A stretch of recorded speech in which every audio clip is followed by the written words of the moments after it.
哇！點解呢架船違例噴黑煙？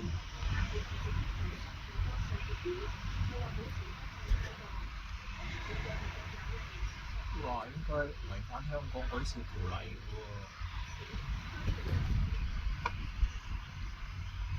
今日係星期六，2025年3月29號星期六，下晝差唔多5點鐘到啦。喺鴨脷洲與南丫島海峽呢隻船咪違例香港海事法例啊，用啲非法不環保燃料啊，噴咁多煙嘅。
我懷疑呢隻船違反香港海事條例喎，用啲不合規格嘅燃料製造空氣污染喎，要向海事局環保署投訴喎。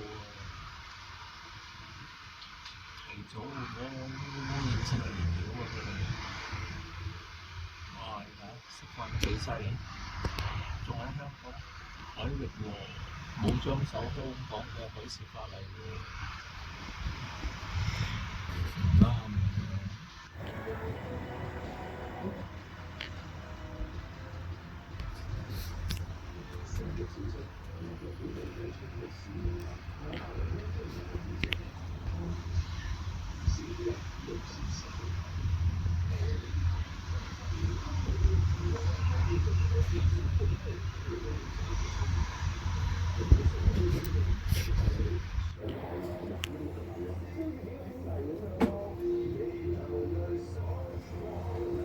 而家係2025年3月29號星期六下晝4點半左右啦。呢隻船又係違反香港海事條例啊、環保條例啊，用一啲唔合規格嘅燃料噴黑煙啊，污染香港海域空氣啊！而家呢個鴨脷洲與南丫島中間嗰條海峽，2025年3月29號星期六下晝4點半左右，事發現場作為證據交俾香港海事處、環保處跟進這間 case，我係報案人。